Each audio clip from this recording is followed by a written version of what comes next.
people. I believe you're doing great, and I welcome and appreciate your presence in Cuckoo's Study Lab. Today's subject for this sitting is centered around Pakistan's newly formulated National Security Policy 2022. As per the literature available in Policy's unclassified version, it can be perceived that Pakistan's foreign policy makers have risen up to the changing dynamics in security realm, the significance of following foreign policy objectives by non-violent means, and necessity for having a welfare state instead of a garrison state, as has been the case in Pakistan's checkered history. Meaning that this document reflects Pakistan will henceforth subordinate its geostrategic aims to strengthening its economy, reorient its foreign policy along geoeconomic lines to serve national interest and to ensure and promote national well-being. Further, it aims to project the country as economic clout instead of military prowess. So in today's subject or discussion, we will be talking about such areas as the concept of security in 21st century. What exactly is meant by geoeconomics? Followed by that, we will bring into discussion the hallmarks of newly promulgated or formulated policy in the form of national security document. Further, we will be focusing on how the government will be implementing the policy measures or policy objectives as enlightened or as mentioned in the document. Moreover, we will discuss also on the red areas or grey areas that are likely to arrest the country's potential from turning the document into a tangible reality. Followed by roadblocks or challenges, we will provide certain policy measures as to how the government can well be in a position to ensure the effective implementation of this policy. So, हमने preamble में बात की कि जो आज की हमारी direction होगी वो इस वे में होगी। पहले हम जियो इकोनॉमिक्स की बात करेंगे कि क्या है, उसके बाद conception of security in 21st century पर हम थोड़ी सी डिटेल में नहीं बल्कि उसको ओवरव्यू एक प्रोवाइड करेंगे। नेक्स्ट, हॉलमार्क्स क्या है नेशनल सिक्योरिटी पॉलिसी के। उसके बाद हम देखेंगे कैसे जो करंट गवर्नमेंट है या इसके बाद जो भी गवर्नमेंट होगी वो इस पॉलिसी डॉक्यूमेंट को टेंजिबल रियलिटी में कैसे कन्वर्ट करेगी। नेक्स्ट, क्या चैलेंजेस हैं on the way or what are the challenges confronting Pakistan national security policy. उसके बाद चैलेंजेस, सारी बात है, हर डॉक्यूमेंट हर पॉलिसी के लिए चैलेंजेस, हर पॉलिसी जो है ना वो चैलेंजेस फेस करती है, तो उन चैलेंजेस को कैसे नेविगेट किया जाए। मतलब ये कि what are the policy measures available at Pakistan disposal to navigate the challenges and steer clear of them all. ठीक, यानी हम पॉलिसी मेयर्स कुछ प्रोवाइड करेंगे जिनके थ्रू इस पॉलिसी डॉक्यूमेंट को इफेक्टिव बनाया जा सकता है। लास्ट में हम कंक्लूड इस डिस्कशन को करेंगे। अच्छा, जियो इकोनॉमिक्स पे पहले बात करते हैं। जियो इकोनॉमिक्स की जो टर्म है इसको कॉइन करने वाले एक पॉलिटिकल ऑथर हैं या पॉलिटिकल साइंटिस्ट हैं जिसका नाम है एडवर्ड लुटवेक, LUTTWAK। इसके अकॉर्डिंग जो जियो इकोनॉमिक्स की जो डेफिनेशन है वो है, geo economics is about using economic tools to pursue or advance political objectives of a country. ठीक, एक और जो अल्टरनेटिव डेफिनेशन इसकी है कि geo economics is about or related to attaining foreign policy goals through economic measures. ठीक, यानी economy के थ्रू अपने फॉरेन पॉलिसी जो ऑब्जेक्टिव्स हैं या कोई भी स्टेट अपने फॉरेन पॉलिसी ऑब्जेक्टिव्स और नेशनल इंटरेस्ट को परस्यू करे इकोनॉमिक रेल्म के थ्रू या इकोनॉमिक मीन्स के थ्रू, तो उस स्ट्रेटजी को, उस पोस्चर को, उस आउटलुक को हम कहते हैं जियो इकोनॉमिक्स। ठीक, ये सिंपल सी डेफिनेशन थी जियो इकोनॉमिक्स की। फर्दर अगर आप लोग डिटेल में इसके बारे में पढ़ना चाह रहे हैं तो बुक्स कुछ मैं जिनको मैंने कंसल्ट किया वो है, उसमें कुछ ये है कि war by other means Robert Blackwill की एक बुक है। उसके बाद geo economics and power politics Michael Wigell की बुक है जिसमें वो डिटेल से जियो इकोनॉमिक्स के बारे में बताते हैं, क्या रिक्वायरमेंट्स हैं और क्या प्री रेक्स हैं टू अडॉप्ट और to put into practice this foreign policy orientation. इस लेक्चर में डिटेल में इस वजह से नहीं जा रहा कि हमारे पास टाइम का जो है ना वो मसला है, मैं नहीं चाह रहा कि इस लेक्चर को मैं और स्ट्रेच करूं। ठीक, तो इस वजह से मैं बस एक कर्स रिव्यू प्रोवाइड कर रहा हूं ताकि आप लोगों को आइडिया हो कि जो बेसिक टर्मिनोलॉजीज हैं या जो लेक्सिकन इसमें डॉक्यूमेंट में यूज़ हुई हैं वो क्या है, उनका असल मतलब क्या है। अच्छा, अब आते हैं concept of security in 21st century. अब जैसे ही आज के दौर की सिक्योरिटी की बात करते तो हमें इससे पहले जो सिक्योरिटी का जो कंसेप्शन था उसके बारे में आइडिया होना चाहिए। Like it was about traditional security, meaning that states for more interested in securing their survival and well being by military means. सही, यानी अपनी डिफेंस को, अपनी जो मिलिट्री जो उनकी जो मिलिट्री पावर थी उसको यानी कि स्टेट ऑफ द आर्ट बनाते थे। सही, यानी मिलिट्री को प्रायोरिटाइज करते थे, सिक्योरिटी ऑफ स्टेट को प्रायोरिटाइज करते थे। इस कंसेप्ट को हम कहते हैं ट्रेडिशनल कंसेप्ट ऑफ सिक्योरिटी, या सिंपली ऐसे कह लें कि ये एक ऐसा कंसेप्शन था जिसके थ्रू कंट्रीज अपनी सर्वाइवल को, अपनी टेरिटोरियल इंटेग्रिटी को, पॉलिटिकल सॉवरेनिटी को इंश्योर करवाती थी बाय मिलिट्री मींस। ठीक, जो आजकल जो सिक्योरिटी का जो कंसेप्ट इवॉल्व कर रहा है या इवॉल्व कर चुका है 21st सेंचुरी में, उसको मतलब जो एक ऑथर हैं बैरी बुजन जो है ना एक बुक में इस कंसेप्ट को डिटेल व्यू में जो है ना वो डिटेल वे में बल्कि इसको एक्सप्लेन करते हैं। और जो बैरी बुजन है उनके अकॉर्डिंग 5 सेक्टर्स हैं सिक्योरिटी के जो कि करंट हमारे पास जो सेंचुरी है इसमें मतलब बड़ा रोल या जिनको प्रायोरिटी हासिल होनी चाहिए। उन सेक्टर्स में सबसे पहले वो बात करते हैं पॉलिटिकल सिक्योरिटी की, नेक्स्ट इकोनॉमिक सिक्योरिटी की बात करते हैं, उसके बाद सोसाइटल सिक्योरिटी की बात करते हैं, फिर वो बात करते हैं इन्वायरमेंटल सिक्योरिटी, और फिर आखिर में जाके मिलिट्री सिक्योरिटी की बात करते हैं। क्योंकि ये सारी जो टर्म्स हैं ये सेल्फ एक्सप्लेनेटरी नेचर हैं, तो इनमें इनको डिटेल में डिस्कस करने की ज़रूरत नहीं है।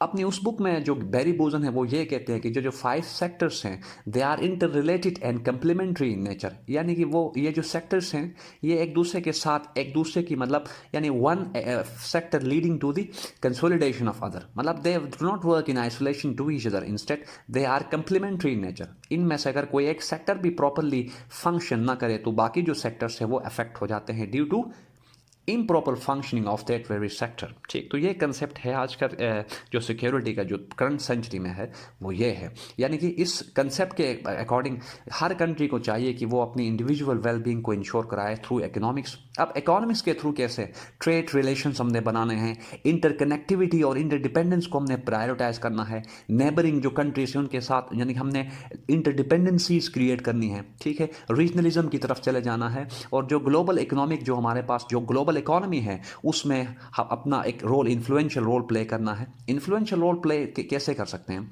अगर किसी कंट्री का अगर ग्लोबल जो इकोनॉमी है उसमें उसका कोई ज़्यादा इनपुट नहीं है तो वो इन्फ्लुएंशियल रोल प्ले नहीं कर सकती। इन्फ्लुएंशियल रोल प्ले करने के लिए किसी कंट्री को ये चाहिए कि वो इकोनॉमिक रिलेशंस को डाइवर्सिफाई करें, ठीक, कंस्ट्रक्टिव एंगेजमेंट करें थ्रू ट्रेड्स, उसके बाद through investments, foreign investments, FDI वगैरह, उसके अलावा जो है ना अपने स्किल्ड जो लेबर है उनको एक्सपोर्ट करें एंड सो फोर्थ। तो ये हमारे पास कंसेप्शन है सिक्योरिटी का 21st सेंचुरी में। अच्छा, अब अगर हम बात करें कि क्या ज़रूरत पड़ी या ऐसे कौन से इवेंट्स थे जिन्होंने पाकिस्तानी फॉरेन पॉलिसी जो मेकर्स हैं जो पॉलिसी मेकर्स हैं, specially policy makers, domestic policy makers, उनको ट्रिगर किन इवेंट्स ने किया कि उन्होंने एक डॉक्यूमेंट को वो लेके सामने आ रहे हैं जिसका नाम आज हम कहते हैं नेशनल सिक्योरिटी पॉलिसी। कुछ एरियाज में आप लोगों को बताता हूँ या कुछ मतलब बोटलनेक्स बता देता हूँ फिगर्स में, स्टैटिस्टिक्स में, जिनसे आपको आइडिया हो जाएगा कि क्यों ऐसा मतलब इस पॉलिसी की ज़रूरत हमें क्यों पड़ी। पहली बात, पाकिस्तान जो है ना वो इस पॉलिसी, अब जो एरियाज जिन पे हम बात करें ये सारे टर्म्स इस पॉलिसी डॉक्यूमेंट में मेंशन हैं। ठीक, पहले बात करते हैं वाटर सिक्योरिटी की बात करते हैं। पाकिस्तान जो है ना वो according to recent survey, Pakistan is the 3rd most water stress country with a storage capacity of 30 days. यानी पाकिस्तान में इस टाइम जो पर कैपिटा जो अवेलेबल वाटर है वो उसकी जो मतलब उसके जो वॉल्यूम है वो 980 MAF है, यानी मिलियन एकड़ फीट, जो कि ग्लोबल स्टैंडर्ड के अकॉर्डिंग बहुत ज़्यादा कम है। जो ग्लोबल हमारे पास एक बेंचमार्क है या मिनिमम जो हमारे पास अवेलेबिलिटी होनी चाहिए किसी कंट्री के पास वो है 1000 MAF। ठीक, जबकि पाकिस्तान के पास जो है ना वो 980 है, और ये जो वाटर अवेलेबिलिटी है ये डे बाय डे डिप्लीट हो रही है। ठीक, अब क्यों हो रही है इसका आप लोगों को पता है, डिटेल में फिर वही बात नहीं जाऊंगा वरना वीडियो जो है ना बड़ी लेंथी हो जाती है। सेकंड जो हमारे पास तो वाटर सिक्योरिटी का जो इशू है एक ये ट्रिगरिंग फैक्टर है जिसकी वजह से जो पॉलिसी मेकर्स हैं उन्होंने इस डॉक्यूमेंट को प्रोमुलगेट किया या फॉर्मुलेट किया। दूसरा जो एरिया है वो है फूड सिक्योरिटी। ठीक, पाकिस्तान में जो है ना वो कोई 18% पॉपुलेशन ऐसी है जो कि फूड इनसिक्योरिटी को कन्फ्रंट कर रही है।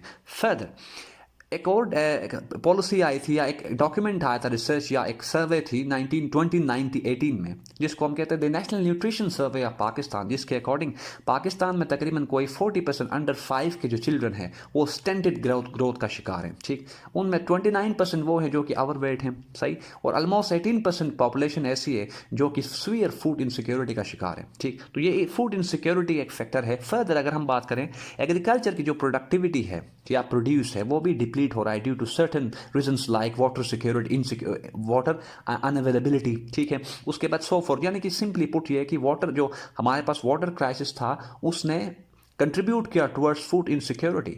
फर्दर हमारे पास जो एरेबल लैंड की जो हमारे पास अवेलेबल है उसको सही तरीके से एक्सप्लॉयट या उसको यूज में नहीं लेके आ रहे। ठीक, अब जब वाटर नहीं होगा, फूड इनसिक्योरिटी होगी, तो हमारी जो ओवरऑल पॉपुलेशन है वो हेल्थी नहीं होगी। अगर पॉपुलेशन हेल्थी नहीं होगी तो उस कंट्री की इकोनॉमी जो है ना वो सही परफॉर्म नहीं कर सकती।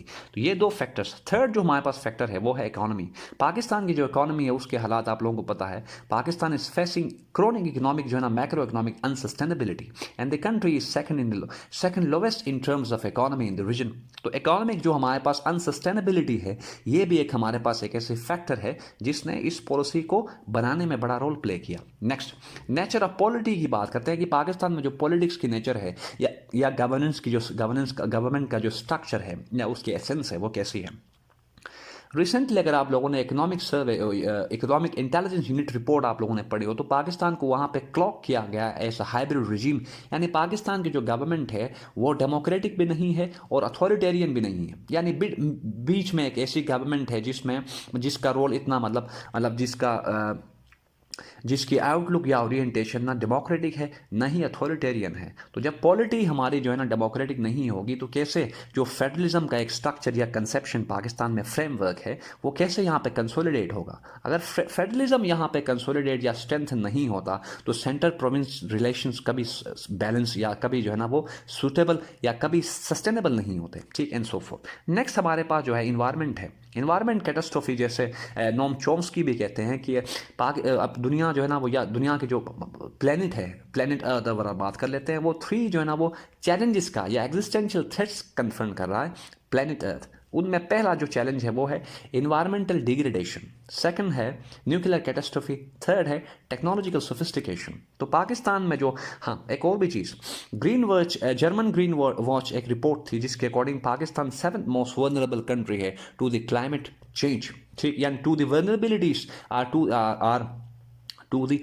Negative effects of climate change. तो एक क्लाइमेट का फैक्टर भी है जिसने इस पॉलिसी को बनाने में गवर्नमेंट या पॉलिसी मेकर्स को ट्रिगर किया। उसके बाद अगर हम बात करें रिसर्च एंड डेवलपमेंट की, आप लोगों को पता है एजुकेशन का जो स्टैंडर्ड पाकिस्तान में है वो डे बाय डे मतलब डिटीरियरेट हो रहा है। यहाँ पे रिसर्च एंड डेवलपमेंट कोई है ही नहीं। रिसर्च वर्क हो तो रहा है लेकिन वो result oriented and market led नहीं है। मतलब जो हमारे पास जो करंट डोमेस्टिक मार्केट में जो इश्यूज हैं उनको एड्रेस नहीं कर पा रहा वो रिसर्च, ठीक। अब जब रिसर्च जो हमारा यहाँ पे रिसर्च वर्क जो होगा वो मतलब ऐसे ही for the sake of formality यहाँ पे हम रिसर्च करेंगे तो उससे इनोवेशन एंड इन्वेंशन तो पॉसिबल है ही नहीं, ठीक। तो ये एक इशू है। तो अब हम इस पॉलिसी डॉक्यूमेंट के थ्रू चाह रहे हैं कि हम रिसर्च एंड डेवलपमेंट को के साथ स्ट्रेटेजिक वैल्यू उसके साथ अटैच करें ताकि हम नॉलेज इकोनॉमी की तरफ चले जाएं, ताकि हम सर्विसेज सेक्टर की तरफ, यानी हमारे जो एक्सपोर्ट है वो जो इकोनॉमिक ग्रोथ है वो एक्सपोर्ट ओरिएंटेड हो, ना कि एग्रारियन नेचर हो, ना कि फैक्टर्स लेड हो, ठीक है। नेक्स्ट, जेंडर डिस्क्रिमिनेशन की इस डॉक्यूमेंट में बात की गई है। तो पाकिस्तान में आप लोगों को पता है gender marginalization and discrimination knows bounds in Pakistan. Daily basis पे हमें सुनने को मिलता है कि जेंडर बेस्ड वायलेंस के केसेस एंड सो फोर्थ। तो ये एक इशू है। अब जेंडर हमारे पास बात करें तो सोसाइटी में हाफ जो पॉपुलेशन है पाकिस्तान में वो फीमेल्स की है, ठीक। अब उनको अगर वर्क स्पेस में सिक्योरिटी नहीं उनको प्रोवाइड करेंगे, अगर वो सिक्योर फील नहीं करेंगे तो वो कैसे नेशनल इकोनॉमिक ग्रोथ में अपना एक इफेक्टिव एंड एक कंस्ट्रक्टिव रोल प्ले नहीं कर सकते।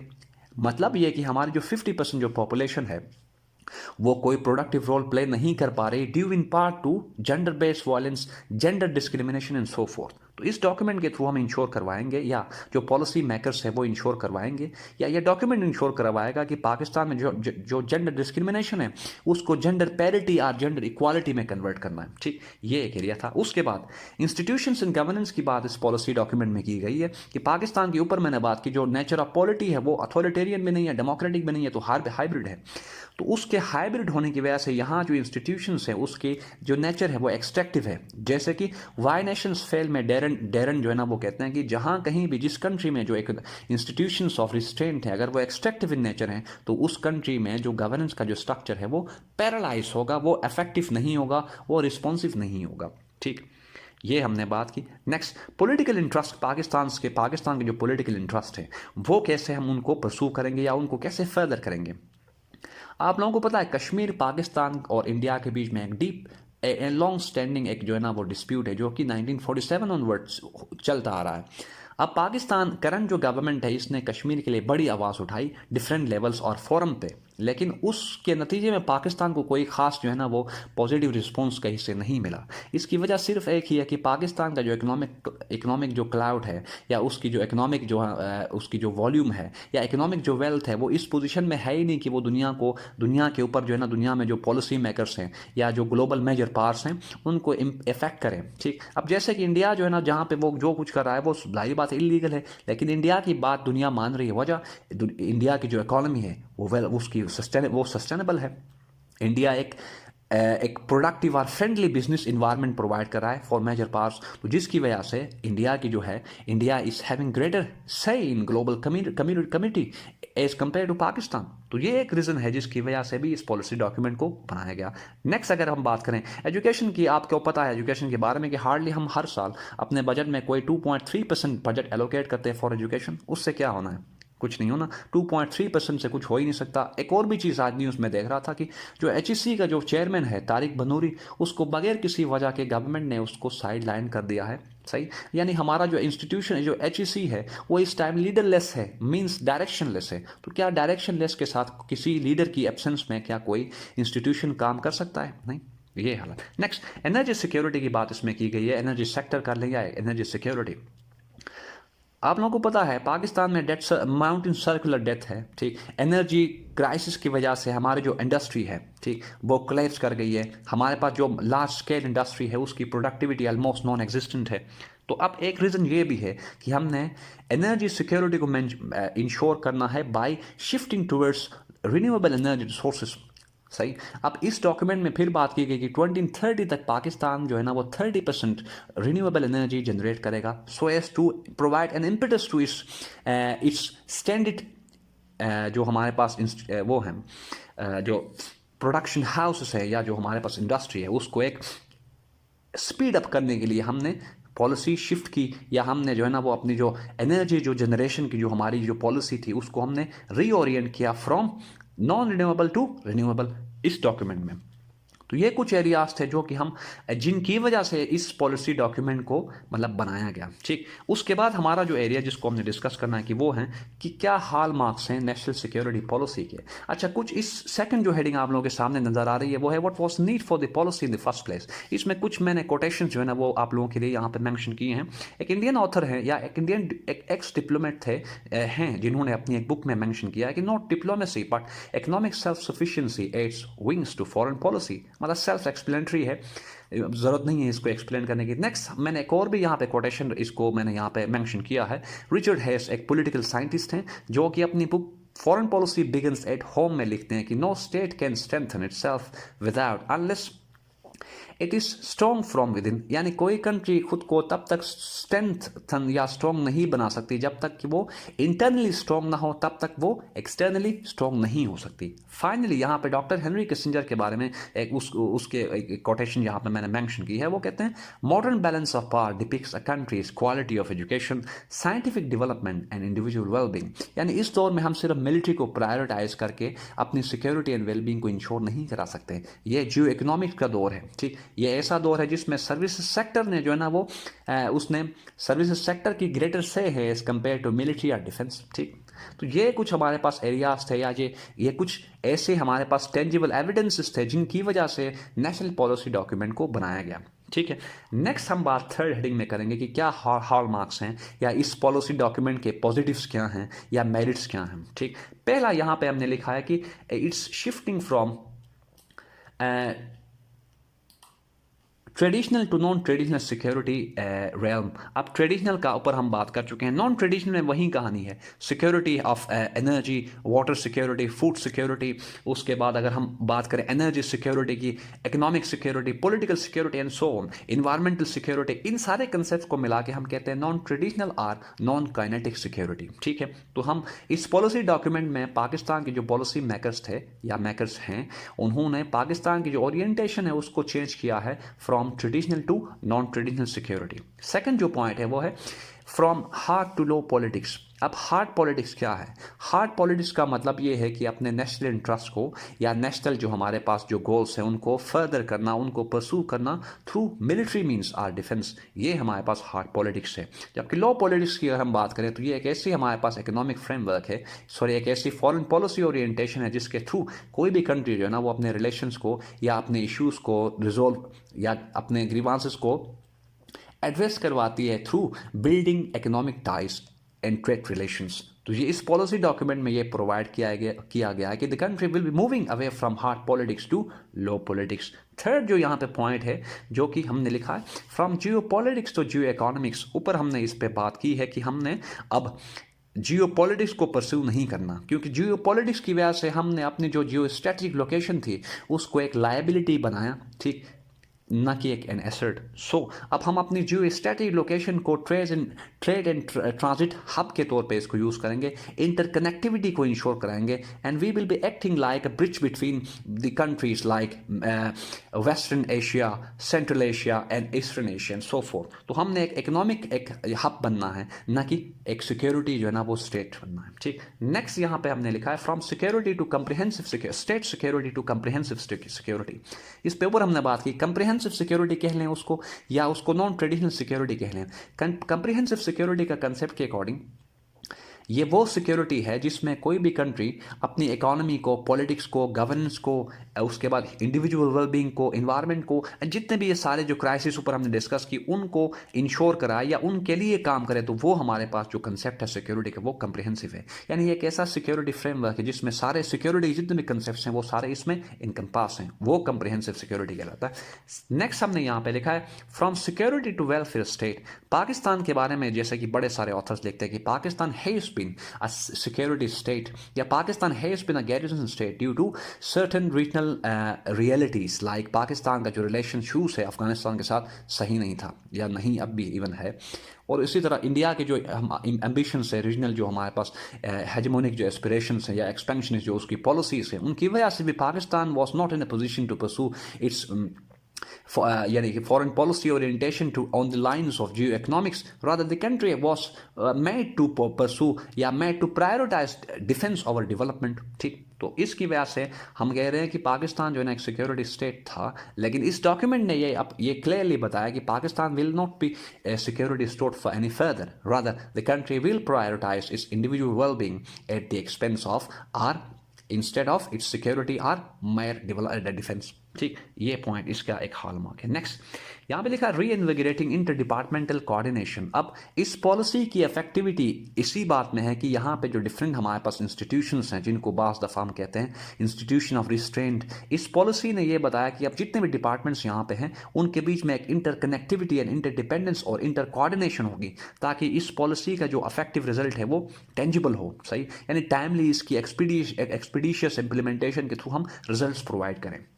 तो ये इसकी एक पॉजिटिव बात है।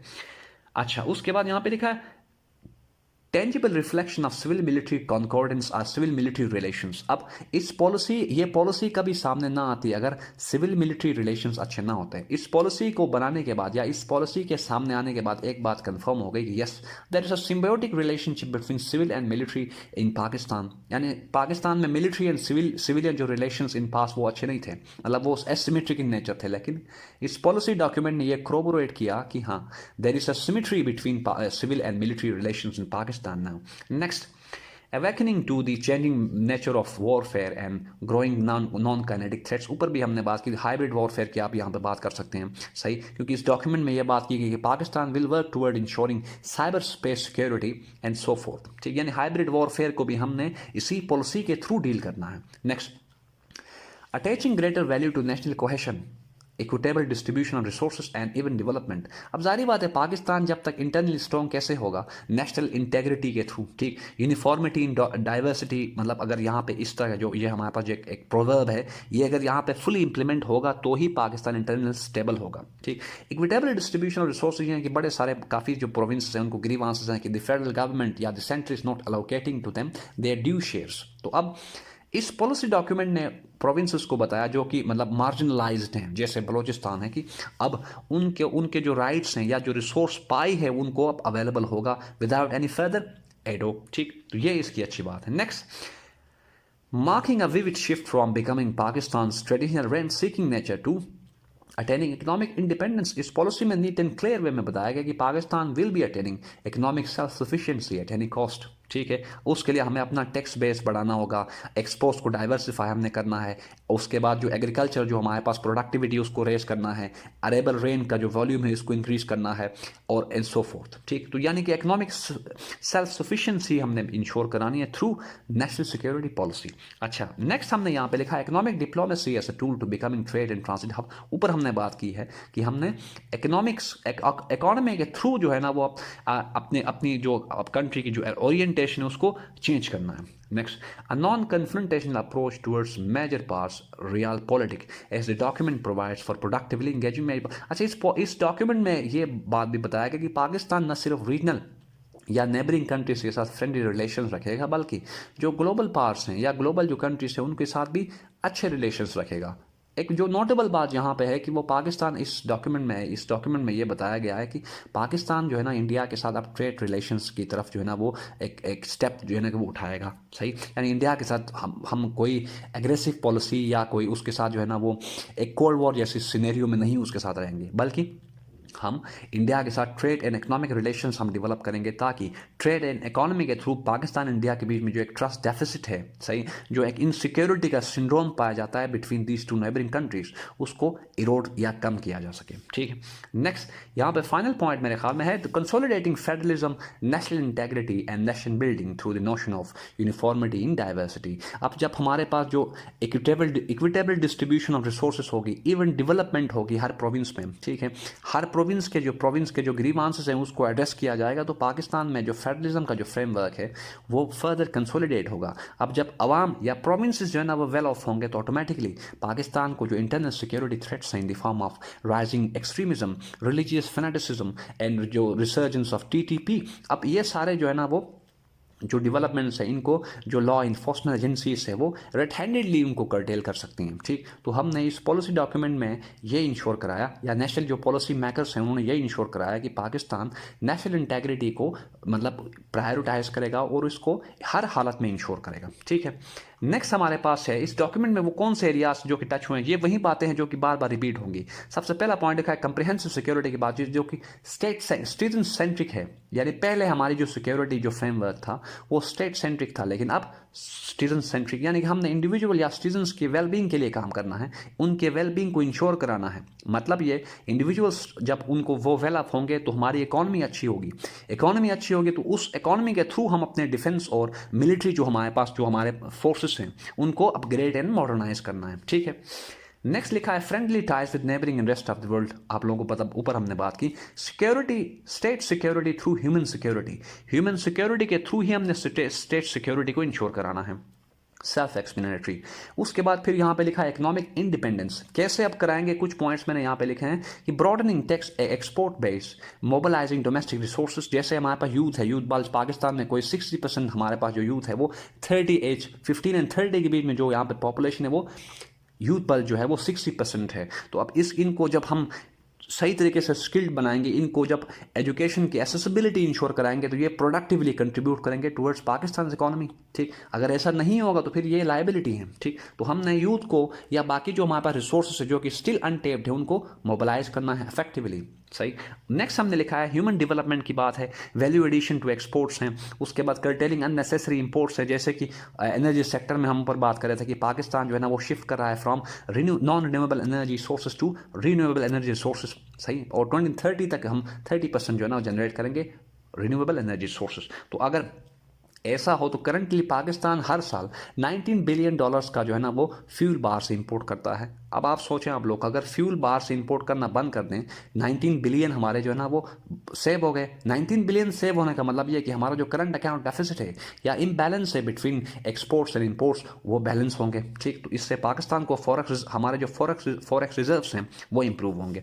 नेक्स्ट, नॉलेज इकोनॉमी हमने अटेंड करनी है, जैसे कि SNC में हमने एक लेक्चर में बात किया था कि Pakistan is moving towards knowledge economy, या पाकिस्तान में जो नॉलेज है वो मतलब नॉलेज को हम वेल्थ जनरेशन के लिए यूज़ करेंगे through prioritising research and development, innovation and so fourth. Next हमने यहाँ पे लिखा है रीजनल कनेक्टिविटी है, बैलेंसिंग एक्सटर्नल इम्बैलेंस है, यानी हमने मेजर पार्ट जो पॉलिटिक्स है उसमें किसी की साइड नहीं लेनी, हमने ब्लॉक पॉलिटिक्स से अपने आप को दूर रखना है, बल्कि हमने हर जगह हर मेजर पावर के साथ या हर कंट्री के साथ अपना इंटरेस्ट जो है ना, इकोनॉमिक इंटरेस्ट को हमने फर्दर करना है और उसको परसू करना है। ठीक है। अच्छा, ईज ऑफ डूइंग बिजनेस हमने करना है via providing business friendly environment. ठीक। और कोस्टल टूरिज्म की इसमें बात की है कि हमारी जो इतनी लेंथ थी कोस्टल लाइन है उसको हमने ऐसे मतलब उसको नर्चर करना है कि वहाँ उसके थ्रू भी हम टूरिज्म का जो सेक्टर है या स्पेशली कोस्टल टूरिज्म उसको हम जो है ना वो अपग्रेड कर सकें ताकि वहाँ से रेवेन्यू जनरेट हो। उसके बाद इस पॉलिसी में नेक्स्ट इंटरनल सिक्योरिटी की बात की है, कैसे आप करेंगे, addressing popular grievances of the marginalised section of society, ensuring equitable distribution of resources and even development. ये सारी बातें ऊपर हम कर चुके हैं, इस वजह से मैं इनको मतलब पढ़ रहा हूँ। फेंसिंग वेस्टर्न बॉर्डर, जैसे कि आजकल काम चल रहा है, वेस्टर्न जो बॉर्डर है उसको फेंस कर रहे हैं आर्मी वाले। Capacity building of law enforcement agencies, responsive institution की जो नेचर करंटली है वो एक्सट्रैक्टिव इन नेचर है, उनको हमने इंक्लूसिव बनाना है, सही, वेर रिस्पॉन्सिव बनाना है, so that they will be in a position to address the challenges are to deal red handily the challenges confronting the country. सही।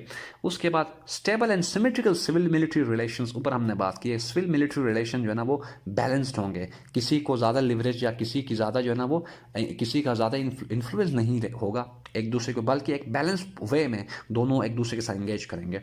नेक्स्ट, नेशनल कोहेशन को हमने कोहेशन या इंटेग्रिटी को हमने इंश्योर करना है, यानी कि इसको लिखा है peace within to ensure peace without, यानी जब तक हम इंटरनल स्टेबल नहीं होते एक्सटर्नली हम स्टेबल हो ही नहीं सकते। तो इस वजह से पाकिस्तान को चाहिए कि वो पहले इंटरनल स्टेबिलिटी को इंश्योर कराए ताकि आउटर वर्ल्ड में जो उसका इमेज है ऑटोमेटिकली अच्छा हो, वो स्ट्रॉन्ग हो।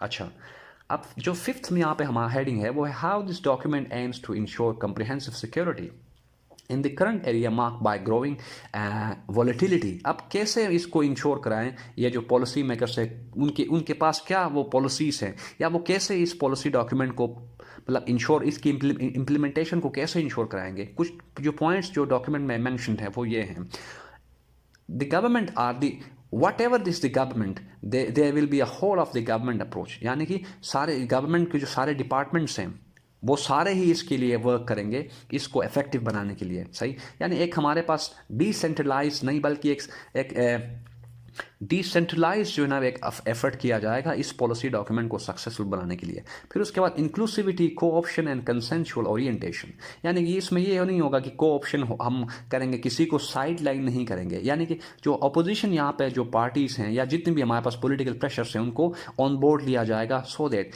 पॉलिसी कंटिन्यूएशन को हम इंश्योर कराएं, स्टॉप एंड स्टार्ट का जो सिंड्रोम है उसको हम अवॉइड कर सकें। इस वजह से जितने भी यहाँ पे स्टेक होल्डर्स हैं, जितने भी पॉलिटिकल पार्टीज हैं, उनको हम कॉन्फिडेंस में लेंगे ताकि इस पॉलिसी डॉक्यूमेंट को हम कंटिन्यूसली जो है ना लॉन्ग टर्म पीरियड के लिए इसको हम इंप्लीमेंट करें। ऐसा ना हो कि पीटीआई की गवर्नमेंट खत्म हो गई तो इसको पॉलिसी को हमने स्क्रैप किया। ठीक। नेक्स्ट यहाँ पे लिखा है प्रोडक्टिवली या proactively identification of and capitalising on opportunities and mitigating threats, यानी हमने हमारे जो अप्रोच होगी, पाकिस्तान की जो अप्रोच होगी इन लूमिंग चैलेंजेस को डील करने के लिए वो प्रोएक्टिव इन नेचर होगी, वो रिएक्टिव नहीं होगी। टाइमली उनको आइडेंटिफाई किया जाएगा और उनको कर्टेल करने के लिए मेयर्स को जो है ना वो पुट डाउन किया जाएगा इनटू प्रैक्टिस। ठीक। नेक्स्ट यहाँ पे लिखा है policy ownership and consistency. Pakistan का शुरू से मसला ये रहा है कि यहाँ पे पॉलिसीज अच्छी तो बनती हैं, लेकिन जब इम्प्लीमेंटेशन की बात आती है तो Pakistan has miserably failed to implement those policies. तो यहाँ पे एक जो रेफरेंस है गुनार मयरडाल एक मॉडल है या हाइपोथेसिस है जो कि कहते हैं कि जो डेवलपिंग कंट्रीज हैं वहाँ पे एजुकेशन लेवल तो अच्छा है, वहाँ जो पॉलिसीज़ हैं वो अच्छी बनती हैं, लेकिन इम्प्लीमेंटेशन की जब बात है तो वहाँ पे वो मिजरेबली फेल होते हैं। ठीक। तो अब इस डॉक्यूमेंट को सक्सेसफुली इम्प्लीमेंट तब ही किया जा सकता है जब पॉलिसी ओनरशिप यहाँ पे हो और पॉलिसी को लॉन्ग टाइम के लिए यहाँ पे इसको प्रैक्टिस किया जाए। सही। नेक्स्ट यहाँ पे हमने लिखा है measures to bring about state citizen rapprochement and erode trust deficit. Pakistan में सबको पता है कि जो हमारे पास स्टेट और जो सिटीजन्स हैं उनके बीच में जो रिलेशंस हैं वो mark bye deep seated trust deficit है, यानी सिटीजन्स को स्टेट के ऊपर एतबार है ही नहीं कि वो मतलब सिटीजन्स की वेलबींग के लिए काम कर सकती है। तो इस पॉलिसी डॉक्यूमेंट के थ्रू ये इंश्योर कराया गया कि there will be measures to ensure trust between the state and the citizens, ठीक है। नेक्स्ट हमने लिखा inclusive, well responsive and effective institution. Simply put, इसको डेमोक्रेटिक गवर्नेंस का नाम अगर दे तो कोई इशू नहीं है। यानी हम पाकिस्तान में जो गवर्नेंस है उसकी नेचर अब डेमोक्रेटिक होगी इस पॉलिसी डॉक्यूमेंट के अकॉर्डिंग।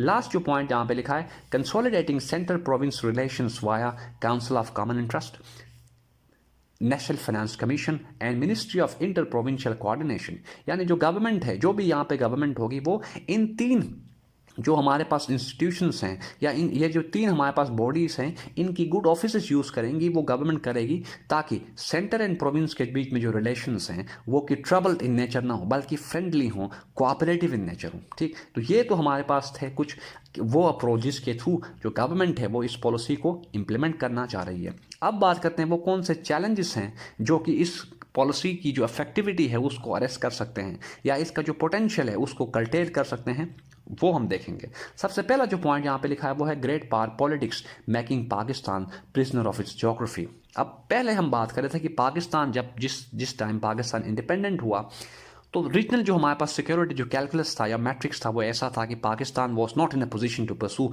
इकोनॉमिक इंटरेस्ट या prioritise this economic interest, other the country was made to prioritise security at the expense of individual wellbeing and development. तो अब भी ऐसा ही है। अब ऐसा है कि न्यू कोल्ड वॉर एक चल रही है यूएस एंड चाइना के बीच में। फर्दर इंडिया के जो पॉलिसीज़ हैं, इंडिया के जो कंडक्ट्स हैं, वो भी पाकिस्तान को ट्रिगर कर रहे थे कि द कंट्री जो है वो या पाकिस्तान जो है वो सिक्योरिटी एंड मिलिट्री डेवलपमेंट को प्रायोरिटाइज करें at the expense and to the detriment of human wellbeing और इंडिविजुअल वेलफेयर, ठीक है। तो ये एक इशू है। नेक्स्ट हमारे पास है ट्रबल वेस्टर्न फ्लैंक। अब पाकिस्तान चूँकि अफगानिस्तान में एक जो है वॉलेटाइल एंड टर्मोइल जो है वहाँ पे, उस सिचुएशन की वजह से पाकिस्तान डायरेक्टली या इनडायरेक्टली अफेक्ट होगा, क्योंकि पाकिस्तान जिस सिक्योरिटी कम्प्लेक्स का हिस्सा है वो मार्क्ड है बाय अनसर्टेनिटी और वॉलेटिलिटी से। मसलन अब अगर अफगानिस्तान में स्टेबिलिटी एंड पीस ना हो तो पाकिस्तान कभी सिक्योर है ही नहीं, ठीक। पाकिस्तान का वेस्टर्न बॉर्डर अगर ट्रबल्ड हो तो पाकिस्तान की इंटरनल जो सिक्योरिटी है वो ऑटोमेटिकली अंदर थ्रेटन होगी, सही। तो ये एक इशू है। Next, expansion is an adventurous eastern neighbour diverting Pakistan attention from development to defence. अब वहीं हम बात करें, इंडिया जो है ना वो मिलिट्री मॉडर्नाइजेशन पे लगा हुआ है, इंडिया वर्टिकल प्रोलिफरेशन कर रहा है और फर्दर न्यूक्लियर ट्रायड इंडिया ने कंप्लीट किया है, जिसके थ्रू उसने जो पाकिस्तान इंडिया के बीच में जो एस्केलेशन इक्वालिटी थी उसको अब एस्केलेशन डोमिनेंट में कन्वर्ट किया है। तो जिसकी वजह से पाकिस्तान अब हर हाल में कोशिश कर रहा है कि किसी भी तरीके से सेकंड स्ट्राइक न्यूक्लियर कैपेबिलिटी को अटेन करे ताकि उस इम्बैलेंस को बैलेंस में कन्वर्ट करे।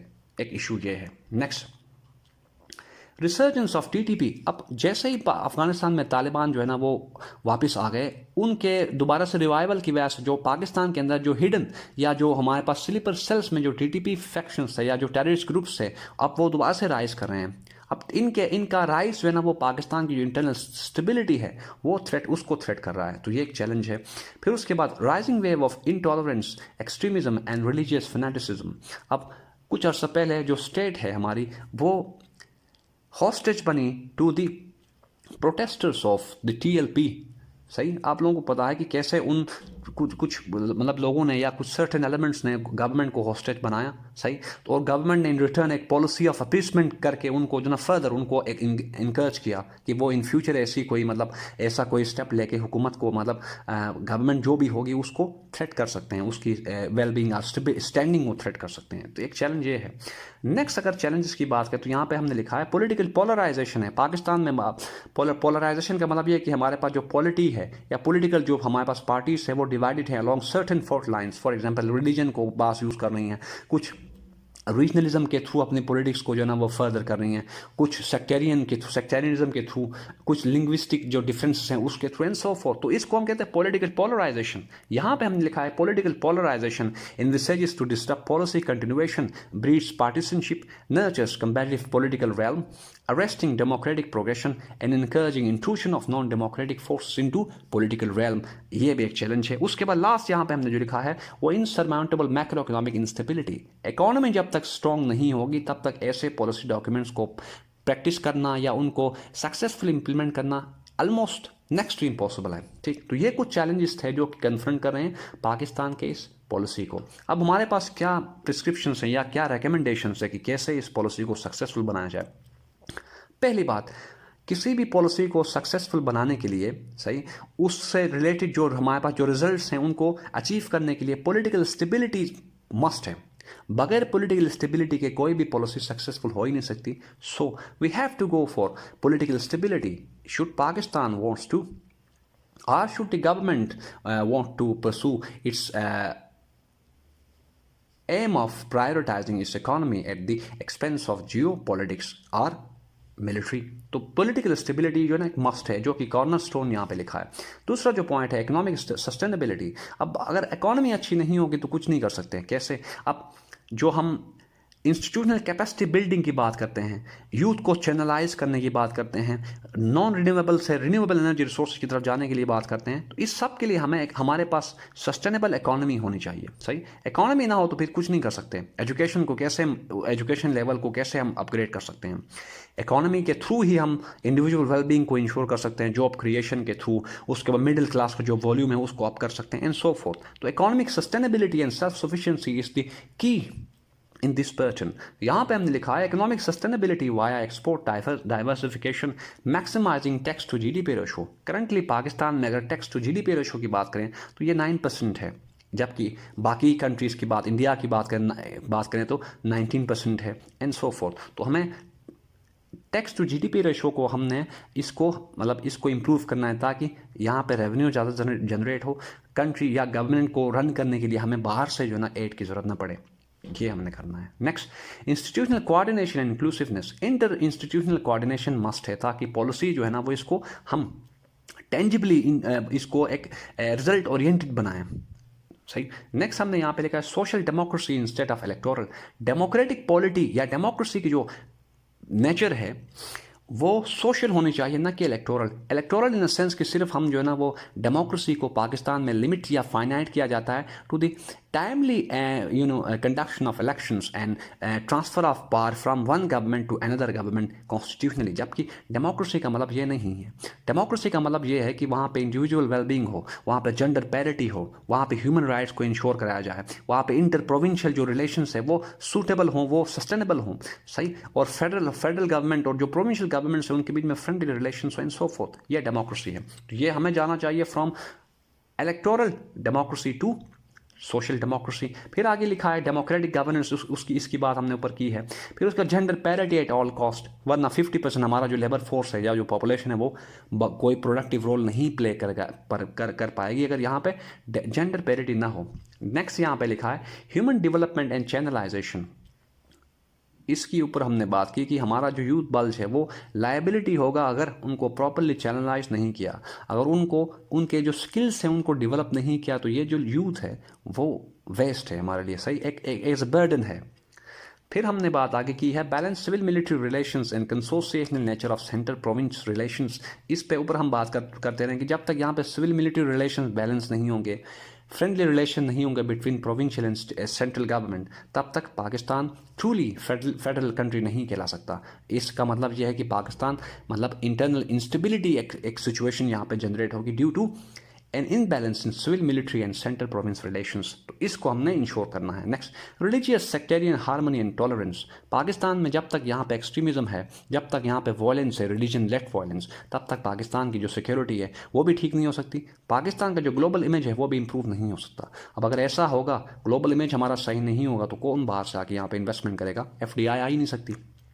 तो ये हमने इंश्योर कराना है। Next, attaching strategic value to growing fields like AI यानी artificial intelligence, quantum computing, robotics and etc. यानी कुछ हमारे पास जो इमर्जिंग फील्ड्स हैं उनको हमने प्रायोरिटाइज करना है, उनमें इन्वेस्टमेंट करनी है ताकि हम इस पोजीशन में हों कि जो न्यूली इमर्जिंग फील्ड्स हैं उनको मास्टर करें, ताकि जो हमारे पास साइबर सिक्योरिटी टाइप जो इश्यूज हैं उनको हम सॉल्व करें। नेक्स्ट, ग्रेजुअली या surely shifting towards renewable energy resource. ऊपर हमने बात की कि पाकिस्तान जो है ना वो 2030 तक अपने जो एनर्जी रिसोर्स है वो रिन्यूएबल इंश्योर कराएगा। सेकेंड लास्ट पॉइंट यहाँ पे decentralize policy formulation and centralize implementation. Policies को बनाते वक्त एक मतलब हर एक से जो जितने भी स्टेक होल्डर्स हैं उनसे उनकी ओपिनियन और उनसे इनपुट लिया जाएगा ताकि जो पॉलिसी बनेगी वो सिटीजन सेंट्रिक होगी, उस पॉलिसी डॉक्यूमेंट को या उस पॉलिसी फ्रेमवर्क को कंटिन्यू करने में कोई इशू नहीं होगा, regardless of the fact that कौन मतलब किसकी पार्टी हुकूमत में है। सही, तो पॉलिसी कंटिन्यूएशन के लिए डिसेंट्रलाइज एक अप्रोच जो है ना वो अडॉप्ट करना मस्ट है, जबकि पाकिस्तान में अब तक ऐसी कोई ट्रेंड हमें नज़र नहीं आती। लास्ट पॉइंट यहाँ पे लिखा है मोबिलाइजिंग डायस्पोरा या expatriates to improve countries soft image, क्योंकि आजकल आप लोगों को पता है ग्लोबलाइजेशन एंड इमेजेस का दौर है। ये इमेजेस एंड कंट्री का जो सॉफ्ट इमेज है या कंट्री की जो सॉफ्ट पावर है वो डिफाइन करती है कि whether or not external world with engage with that country. अब पाकिस्तान को चाहिए कि वो अपनी डायस्पोरा को मोबिलाइज करे इफेक्टिवली, सो दैट जो बाहर की दुनिया है वो पाकिस्तान की कॉस्ट के लिए सपोर्ट को रैली करें। ठीक, तो ये हमारे पास है नेशनल सिक्योरिटी पॉलिसी। तो इस डॉक्यूमेंट में हमें आज की इस सिटिंग में हमें यह समझ आया कि पाकिस्तान की जो पॉलिसी है, अब जो डोमेस्टिक एंड फॉरेन पॉलिसी, उसकी जो ओरिएंटेशन होगी वो इकोनॉमिक इन नेचर होगी, यानी पाकिस्तान अपनी इकोनॉमी को बेहतर बनाएगा, इंडिविजुअल वेलबींग को इंश्योर करेगा, ताकि ये दोनों जो चीज़ें हैं वो कंट्रीब्यूट करेंगे टुवर्ड्स नेशनल सिक्योरिटी या टुवर्ड्स मिलिट्री सिक्योरिटी। ठीक, इसी तरह हमने अपनी इकॉनमी के थ्रू ही अपना जो ग्लोबल रोल है उसको ब्रॉडन करना है, हमारा जो इन्फ्लुएंस अभी तो खैर नॉन एग्जिस्टेंट है उसको इंश्योर कराना है, पॉलिटिकल हमारा जो क्लाउड है उसको हमने उसको गिव बर्थ करना है, अभी है नहीं, उसको बनाना है। ठीक, एंड जो पॉलिटिकल इश्यूज है उनको पैसिफिकली उनको एड्रेस करना है, ना कि मिलिट्री मीन्स के थ्रू। तो ये था हमारे पास नेशनल सिक्योरिटी डॉक्यूमेंट का जो क्रक्स है वो ये है। सो इन कंक्लूजन, अब हम इस सेक्शन में देखेंगे कि वो कौन से एरियाज थे जो कि हाईलाइट डॉक्यूमेंट ने किए, और उन एरियाज या उन थ्रेट्स को एड्रेस करने के लिए क्या हमारे पास या जो हम पॉलिसी मेकर्स हैं उनके पास क्या ऑप्शंस अवेलेबल हैं। सबसे पहले सिक्योरिटी सेक्टर, इकोनॉमिक सेक्टर की बात अगर करें तो यहाँ पे मेंशन किया है कि ensuring economic security via broadening tax base, exports diversification and adding value to them. Next, mobilising untapped domestic resources. Untapped domestic resources का मतलब ये है कि हमारे पास जो हमारी कोस्टल लाइन है जो कि काफ़ी लेंथी है, तो हमने उसको उसको यूटिलाइज करना है for the purpose of tourism. Pakistan में जो नॉर्दर्न एरियाज हैं वहाँ जो टूरिज्म का जो एक पोटेंशियल है उसको सही तरीके से हमने एक्सप्लॉइट करना है। सही, मतलब बाय हाईलाइटिंग बाय उन एरियाज़ को जहाँ पे टूरिज्म हम जनरेट करा सकते हैं, उन एरियाज़ को हमने ग्लोबल लेवल पे जो है ना वहाँ पे हाईलाइट करना है, ताकि टूरिस्ट यहाँ पे आएँ और उनसे हमें एक सोर्स ऑफ रेवेन्यू जो है ना वो जनरेट हो। क्योंकि सिंगापुर एंड काफ़ी सारी स्विट्ज़रलैंड वगैरह कुछ ऐसी कंट्रीज है जो कि जिनका जो रेवेन्यू है वो इंटायरली ऑलमोस्ट जनरेट होता है टूरिज्म सेक्टर से। तो हमने भी यही करना है थ्रू दिस पॉलिसी। फर्दर लिखा है cultivating trade times with all ensuring ease of doing business to attract investment. फिर raising national saving via improved banking footprint, increasing agricultural productivity through modern practices, prioritizing human development. So जो ऊपर हमने economic security को जो threats थे पाकिस्तान को या जो threats के बारे में हमने पढ़ा था, उन threats को mitigate करने के लिए हमारे पास options ये हैं। दूसरा जो सेक्टर है जो कि environment security या environmental sector है, उसमें हमारे पास क्या options हैं कि कैसे हम इस catastrophic situation को avert कैसे हम करेंगे। तो उसके लिए mentioned है कि reducing 50% emission by 2030। अब ये पाकिस्तान का जो नेशनल क्लाइमेट पॉलिसी है उसमें भी यही बात मेंशन है कि पाकिस्तान जो ना 2030 तक जो इमिशन का जो लेवल है वो पाकिस्तान ज़्यादा कंट्रीब्यूट नहीं करता। इवन देन पाकिस्तान ने जो ना एक कमिटमेंट एक शो की है ग्लोबल कमिटी ऑफ नेशन के सामने। फिर उसके बाद shifting to renewable energy resources, ये बात ऊपर भी हम कर चुके हैं। 30% हमारी जो है ना एनर्जी जो सोर्स होगी या रिसोर्सेज होंगे वो रिन्यूएबल होंगे। फिर freeing up financial resources for climate change policy implementation. ठीक, next, implementing national climate policy in true letter in spirit, focusing on climate mitigation and adoption. तो ये हमारे पास कुछ ऑप्शंस हैं या हमारे पास वो हमारे पास आर्सनल्स हैं जिनके थ्रू क्लाइमेट सिक्योरिटी या इन्वायरमेंटल सिक्योरिटी को हम इंश्योर कराएंगे। फर्दर अगर सिक्योरिटी बात करें, वाटर सिक्योरिटी के लिए क्या हमारे पास ऑप्शन है, तो इस पॉलिसी डॉक्यूमेंट में बताया गया कि बिल्डिंग न्यू स्टोरेज टैंक्स या नए डैम्स बनाएंगे, transforming water management and use, जो वाटर को हम ऐसे ही बगैर अनजुडिशियस जो पानी को यूज़ हम करते हैं इस तरह की प्रैक्टिसेस को हमने कर्टेल करना है या डिस्करेज करना है। Next, cultivating crops that require less water. अब पाकिस्तान में इरिगेशन सिस्टम की वजह से जो पानी यहाँ पे यूटिलाइज होता है वो ऑलमोस्ट इरिगेशन की वजह से जो पानी कंज्यूम होता है वो 90 to 95% उसका जो वॉल्यूम है वो वो जो वाटर है जहाँ पे जो कि इरिगेशन सेक्टर में यूज़ होता है वो 90 to 95% है। तो हमने ऐसे क्रॉप्स को कल्टीवेट करना है जो कि जिनको कम पानी चाहिए लेकिन उनकी प्रोडक्टिविटी और उनकी जो डिमांड है, मार्केट डिमांड, वो ज़्यादा हो और वो रिच इन कंटेंट हो, ठीक है, या रिच इन न्यूट्रिएंट्स हो। अच्छा, फिर आगे क्रिएटिंग अवेयरनेस विज विस जुडिशियस यूसेज ऑफ वाटर, ठीक। नेक्स्ट, फूड सिक्योरिटी को कैसे हम इंश्योर कराएंगे? Implementing national food security policy of 2018, ensuring production of food rich in micro nutrients, changing consumption patterns towards a healthier food basket, increasing cultivable land हमारे पास जो और original जो एलेबल लैंड का जो पोटेंशियल या जो वॉल्यूम है वो बिल्कुल यूटिलाइज नहीं हो रहा। तो हमने कोशिश अब करने की टाइम टू टाइम, अब टाइम के साथ साथ हमने उस एलेबल लैंड की जो कैपेसिटी है या उसका जो वॉल्यूम है उसको ब्रॉडन करना है ताकि प्रोडक्शन ज़्यादा प्रोडक्शन हो तो डिमांड हमारी मीट होगी, ठीक। Next, investing in agriculture sector via introducing modern farming techniques, robot techniques वगैरह जो हमारे पास ये कुछ न्यू मॉडर्न प्रैक्टिसेस हैं, हमने उनको इंट्रोड्यूस कराना है। फिर जेंडर सिक्योरिटी के लिए क्या करना है? Increasing their meaningful participation, equitable access to public services, inclusion in decision making, safeguarding them against gender based violence, rendering a safe environment at work place. तो ये हमने जेंडर सिक्योरिटी को ऐसे इंश्योर करना है। Next, military and territorial security के लिए क्या हमारे पास ऑप्शंस हैं? फेंसिंग वेस्टर्न बॉर्डर जो कि काम चल रहा है, in progressive work, training of paramilitary forces, expanding maritime surveillance through new technologies. इस एरिया के बारे में क्वेश्चन आया था, पाकिस्तान की जो मैरीटाइम पॉलिसी है वो क्या है, 2019 I S. Resilient command and control system for comprehensive air and maritime awareness.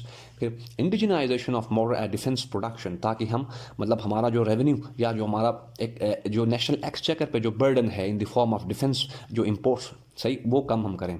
इसीलिए हमने डोमेस्टिक जो हमारे पास मार्केट है या जो डोमेस्टिक हमारे पास एवेन्यूज हैं उनमें डिफेंस को प्रोड्यूस करना है या डिफेंस प्रोडक्शन हमने करनी है। फिर greater internet accessibility to guard against cyber threats. इस डॉक्यूमेंट में साइबर थ्रेट के बारे में मेंशन है कि ग्रेटर इंटरनेट एसेसिबिलिटी वगैरह है के थ्रू हमने साइबर जो हमारे पास सिक्योरिटी उसको इंश्योर करना है। Next, digitalization and vision 2025। Vision 2025 की जब भी हम बात करें ये टोटली बेस करती है पाकिस्तान की नॉलेज इकोनॉमी पे। इंस्टीट्यूशंस को डिजिटाइज करना, गवर्नेंस स्ट्रक्चर को डिजिटाइज करना, ठीक है, इंटरनेट की एसेसिबिलिटी को इंश्योर कराना, इंटरनेट पेनिट्रेशन को इनकरेज करना एंड सो फोर्थ। अच्छा, फर्दर लिखा, investing on developing or development of critical digital infrastructure, क्योंकि पाकिस्तान में डिजिटल इंफ्रास्ट्रक्चर जो है ना ऑलमोस्ट नॉन एग्जिस्टेंट है। तो हमने इस सेक्टर को या इस एरिया को भी हमने प्रायोरिटाइज करना है ताकि हमारे पास एक ऐसा फ्रेमवर्क हो डिजिटल स्पेस पे जिसके थ्रू जो हाइब्रिड चैलेंजेस हैं पाकिस्तान को फ्रॉम साइबर सिक्योरिटी थ्रेट्स उनको कर्टेल कर सकें। नेक्स्ट, हमारे पास जो second last I guess political security है। हमारे पास जो पॉलिटी है वो किस तरह उनके कंडक्ट्स होंगे, कोऑप्टिव होंगी उनकी नेचर या उनके कंडक्ट्स। फिर कंसेंसस बेस्ड पॉलिटिक्स होगी instead of combative nature of politics जो कि आजकल चल रही है। फिर आगे shedding entrenched personal interest in favour of national benefits, nurturing inter and intra party democratic norms. तो ये हम इन ऑप्शंस के थ्रू पॉलिटिकल सिक्योरिटी को पाकिस्तान में या पॉलिटिकल स्टेबिलिटी को हम इंश्योर कराएंगे। यहाँ ये बात याद रहे कि पॉलिटिकल स्टेबिलिटी जो है ना डायरेक्टली कंट्रीब्यूट करती है economic stability and good governance को। अगर स्टेबिलिटी ना हो तो दोनों बाकी जो सेक्टर्स है, गवर्नेंस एंड इकोनॉमिक सेक्टर्स, वो ऑटोमेटिकली जो है ना वो डिसफंक्शनल हो जाते हैं। नेक्स्ट, इंटरनल सिक्योरिटी के लिए हमारे पास क्या ऑप्शंस हैं? Addressing the grievances of the marginalised section of society via equitable distribution of resources and even development. इनको सिंपल रीड इस वजह से कर रहा हूँ कि सेल्फ एक्सप्लेनेटरी हैं, ये सारी चीज़ें ऑलमोस्ट हर एस्पिरेंट को पता होती हैं कि क्या है, मतलब हमने कैसे क्या करना है। फिर using good Offices of Council of Common Interest and National Finance Commission to foster the center-province's friendly relations, practicing zero tolerance to sectarian violence, terrorism and extremism, and building capacity of the law enforcement agencies. तो ये हमारे पास options थे या ये हमारे पास measures थे जिनके थ्रू पॉलिसी मेकर्स इस डॉक्यूमेंट को ऑन द ग्राउंड इंप्लीमेंट करना चाह रहे हैं या टेंजिबल इसको एक मतलब रिजल्ट के तौर पे सामने लेके आएंगे through the certain measures. So this is all for today, people. If you got any confusion related to this topic, please let me know about your issues through your comments. I will address them in my next lecture. Thank you very much.